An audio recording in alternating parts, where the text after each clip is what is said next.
জলবায়ু পরিবর্তনের কারণে বিশ্ব সভ্যতা হুমকির মুখে COP29 সম্মেলনে বলেছেন প্রধান উপদেষ্টা জিরো কার্বন ভিত্তিক জীবন গড়ার আহ্বান। ভারতে বসে অপপ্রচার চালাচ্ছে ফ্যাসিবাদের প্রধান হোতা, সব সংস্কারে সরকারের হাত দেওয়ার দরকার নেই বলেছেন মির্জা ফখরুল, নির্বাচন নিয়ে শঙ্কা।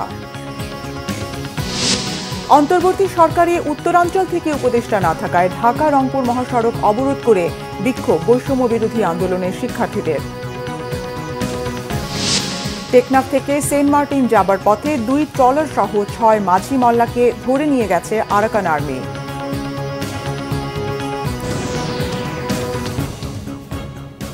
দেখছিলেন ক্রাউন সিমেন্ট সংবাদ শিরোনাম, এবার বিস্তারিত। প্রধান উপদেষ্টা অধ্যাপক মোহাম্মদ ইউনূস বলেছেন, জলবায়ু পরিবর্তনের কারণে মানব সভ্যতা হুমকির মুখে, তাই টেকসই পৃথিবী গড়ে তুলতে ভিন্ন ধারার সভ্যতা গড়ে তোলার উপর জোর দেন তিনি। আজারবাইজানের রাজধানী বাকুতে জলবায়ু সম্মেলনে দেয়া ভাষণে অধ্যাপক ইউনূস কথা বলেন। জলবায়ু পরিবর্তনের বিধ্বংসী প্রভাব এবং প্রাকৃতিক দুর্যোগে প্রাণহানি কমিয়ে আনায় গুরুত্ব দেন প্রধান উপদেষ্টা। কার্বন নিঃসরণ ন্যূনতম পর্যায়ে নিয়ে আসা, সম্পদের সঠিক বন্টন ও বেকারত্ব মুক্ত একটি বিশ্ব গড়ে তোলার পরিকল্পনার কথা জানান তিনি। একটি নতুন পৃথিবী গড়ে তোলার দীর্ঘদিনের স্বপ্নের কথা উল্লেখ করেন ভাষণে। বলেন, জলবায়ু সংকট তীব্রতর হচ্ছে। আত্মবিধ্বংসী মূল্যবোধের প্রচারের কারণে সভ্যতা গুরুতর ঝুঁকির মধ্যে রয়েছে। একটি নতুন সভ্যতার ভিত্তি স্থাপনের জন্য বুদ্ধিবৃত্তিক, আর্থিক এবং যুব শক্তিকে একত্রিত করার আহ্বান জানান। Our civilization is at a grave risk as we continue to promote self-destructive values. We need to mobilize our intellectual, financial, and youth power to lay the foundation of a new civilization, a self-preserving and self-reinforcing civilization. We, the human inhabitants of this planet, are the cause of the destruction of the planet. We are doing it deliberately. We have chosen a lifestyle which works against the environment. We justify this with an economic framework which is considered as natural as the planetary system. That economic framework thrives on limitless consumption. In order to survive, we need to create another civilization. BNP মহাসচিব মির্জা ফখরুল ইসলাম আলমগীর বলেছেন, সব সংস্কারে অন্তর্বর্তী সরকারের হাত দেওয়ার দরকার নেই।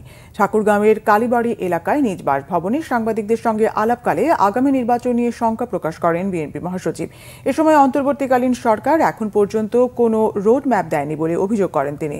বলেন, নির্বাচন ব্যবস্থাকে সংস্কার করার জন্য একটি কমিটি করার পাশাপাশি রাজনৈতিক দলগুলোর মতামত জানতে অন্তর্বর্তী সরকারের পক্ষ থেকে চিঠি দেওয়া হয়েছে। আওয়ামী লীগের সমালোচনা ও জাতীয় ঐক্য নিয়েও কথা বলেন মির্জা ফখরুল। এর আগে ঠাকুরগাঁও জেলা বিএনপি দলীয় কার্যালয়ের ভিত্তিপ্রস্তরে স্থাপন করেন বিএনপি মহাসচিব।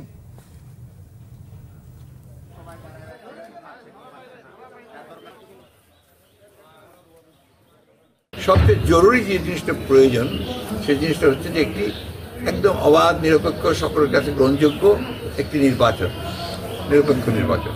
এবং সেই নিরপেক্ষ নির্বাচনের পূর্বে নির্বাচন ব্যবস্থাকে সেই নির্বাচনের জন্য উপযোগী করে তোলার জন্য, লেভেল প্লেইং ফিল্ড তৈরি করার জন্য, তার জন্য উপযোগী করে তোলা, সেই বিষয়গুলো আমরা বলেছি। সেই সংস্কারগুলো দ্রুত করা প্রয়োজন।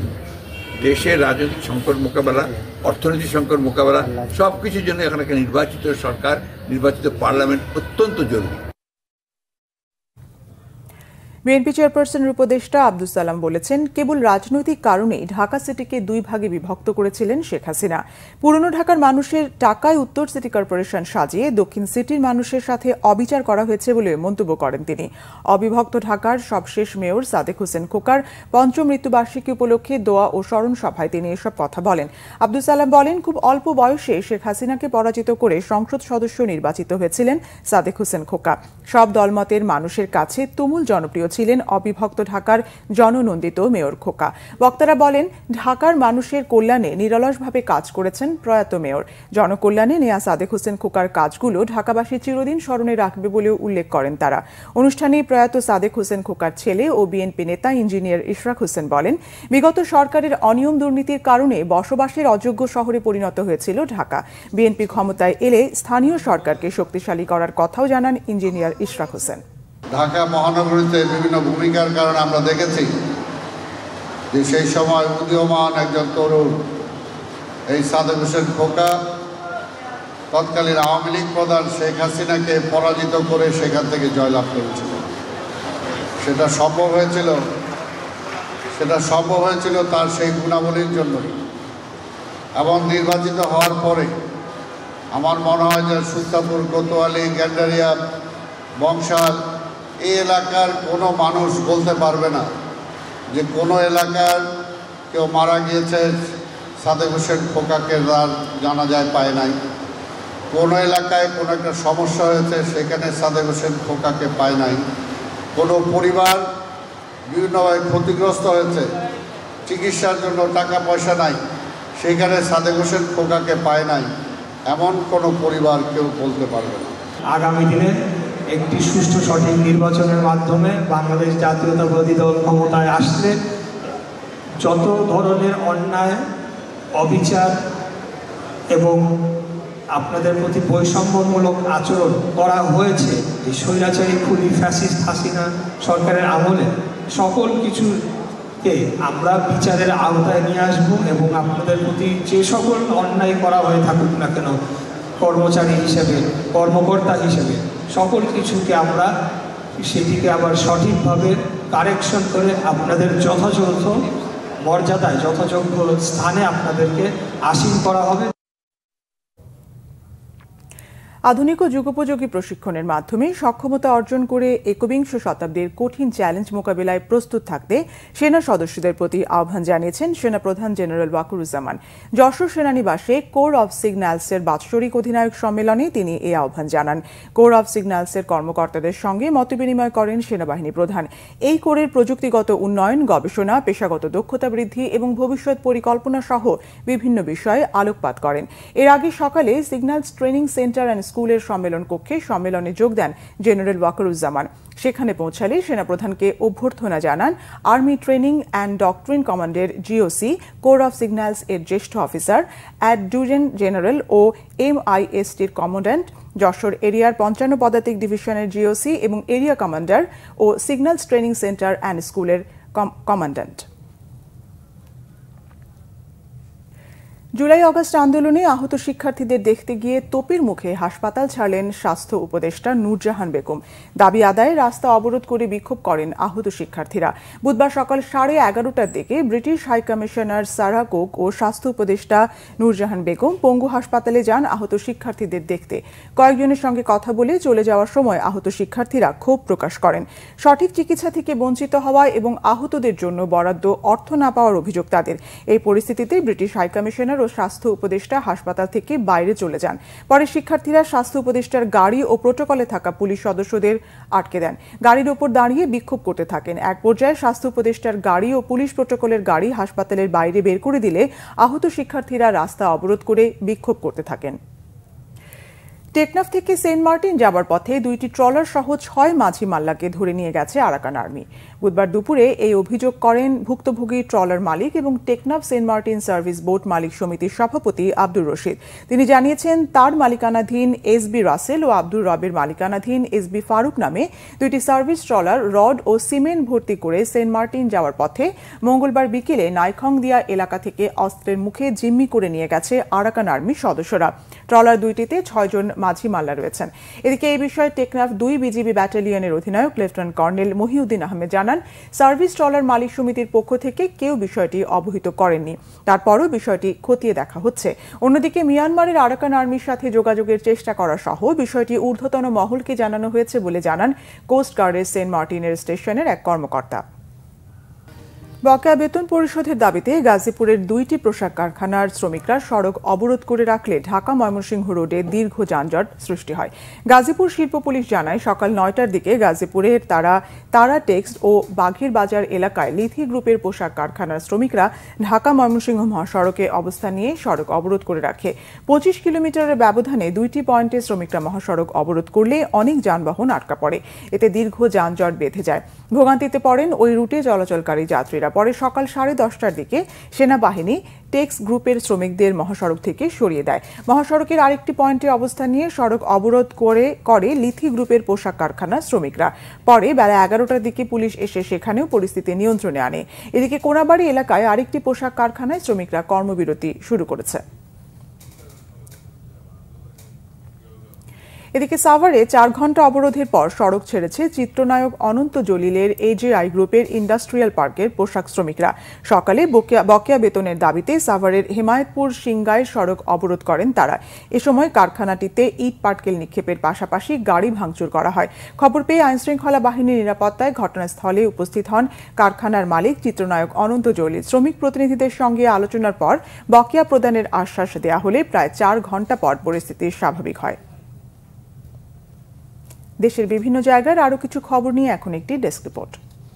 বিশেষ অতিথি হিসেবে উপস্থিত আছেন মেয়েদের দক্ষ, যোগ্য ও উপযুক্ত করে গড়ে তোলার লক্ষ্যে প্রথমবারের মতো স্থানীয় গার্লস গাইড ক্যাম্পের আয়োজন করা হয়েছে রাজশাহীতে। এতে উপস্থিত ছিলেন অ্যাসোসিয়েশনের রাজশাহী আঞ্চলিক কমিশনার সিরাজুম মনিরা। জনপ্রিয় কথা সাহিত্যিক হুমায়ুন আহমেদের ৭৬তম জন্মদিন পালিত হয়েছে নেত্রকোনায়। সকালে হিমু পাঠক আড্ডার আয়োজনে শহরে এক বর্ণাঢ্য র্যালি বের করা হয়। এতে উপস্থিত ছিলেন জেলা প্রশাসক। খাগড়াছড়িতে অসহায় দরিদ্রদের মাঝে মানবিক সহায়তা করেছে সেনাবাহিনী। সকালে বড় পিলাক সরকারি প্রাথমিক বিদ্যালয় মাঠে এতে উপস্থিত ছিলেন Guimara region commander brigadier general Raisul Islam. দ্রব্যমূল্য নিয়ন্ত্রণে রাখতে ঝালকাঠিতে শুরু হয়েছে কৃষকের বাজার স্বস্তি। উৎপাদিত পণ্য কৃষকরা জমি থেকে সরাসরি বিক্রি করতে পারবেন সাধারণ মানুষের কাছে। সকালে সদর উপজেলা পরিষদ চত্বরে বাজারের উদ্বোধন করেন জেলা প্রশাসক আশরাফুর রহমান। মাঠ দিবস পালন হয়েছে গোপালগঞ্জে। সদর উপজেলার মালোপাড়া গ্রামে এতে বক্তব্য দেন কৃষি সম্প্রসারণ অধিদপ্তরের অতিরিক্ত উপপরিচালক সঞ্জয় কুমার কুণ্ডু। কক্সবাজার থেকে অপহৃত শিশু আফিয়াকে উদ্ধার করেছে র্যাব। এ সময় চাচা হাসানুল হক সহ দুজনকে গ্রেপ্তার করা হয়। বিকালে এক প্রেস বিজ্ঞপ্তিতে এ তথ্য নিশ্চিত করে র্যাব 15। বিভিন্ন বাসাবাড়িতে অবৈধ গ্যাস সংযোগ বিচ্ছিন্ন করা হয়েছে সাভারে। হেমায়েতপুরে এ অভিযান নেতৃত্ব দেন বাণিজ্য মন্ত্রণালয়ের এক্সিকিউটিভ ম্যাজিস্ট্রেট মিল্টন রায়। গবাদি পশু পালনে উন্নত প্রযুক্তি ব্যবহার ও ব্যবস্থাপনা বিষয়ে কর্মশালা হয়েছে ঠাকুরগাঁওয়ে সদর উপজেলার মুন্সিরহাট বিএম কলেজ মিলনায়তনে। সুনামগঞ্জ 3 আসনে ধানের শীষ নিয়ে প্রতিদ্বন্দ্বিতা করার ঘোষণা দিয়েছেন বিএনপি নেতা ব্যারিস্টার আনোয়ার হোসেন। এক সংবাদ সম্মেলনে তিনি এই ঘোষণা দেন। আমেরিকা প্রবাসী বিএনপি নেতা ইলিয়াস খানকে সংবর্ধনা দেওয়া হয়েছে ময়মনসিংহে। উপস্থিত ছিলেন বিএনপি ও অঙ্গ সহযোগী সংগঠনের নেতারা। চাঁপাইনবাবগঞ্জের ভোলাহাট উপজেলায় বিপ্লব ও সংহতি দিবস উপলক্ষে শোভাযাত্রা ও সমাবেশের আয়োজন করা হয়। জরায়ু, মুখ ও স্তন ক্যান্সার প্রতিরোধে সচেতনতামূলক কর্মশালা হয়েছে ধামরাইয়ের ভালুম আতাউর রহমান খান ডিগ্রি কলেজ মিলনায়তনে। বাংলাদেশে ন্যায্য জ্বালানি রূপান্তরের 14 দফা দাবিতে মানববন্ধন হয়েছে হবিগঞ্জ জেলা প্রশাসকের কার্যালয়ের সামনে। কিশোরগঞ্জে রেলওয়ের 2 কর্মকর্তার বিরুদ্ধে দুর্নীতির অভিযোগে মানববন্ধন করেছেন স্থানীয়রা। Bangla vision news desk. সংবাদ শেষ করব ক্রাউন সিমেন্ট শিরোনামগুলো আরেকবার জানিয়ে।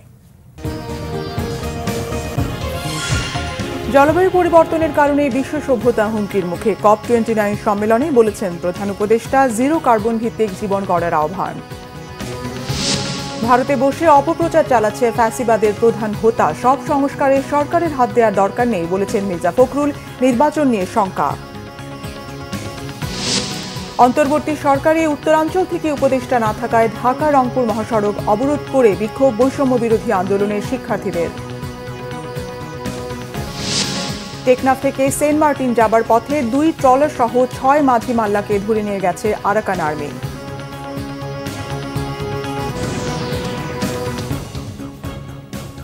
এই ছিল এখনকার মতো। পরের সংবাদ সন্ধ্যা 7:30টায় দেখার আমন্ত্রণ রইল।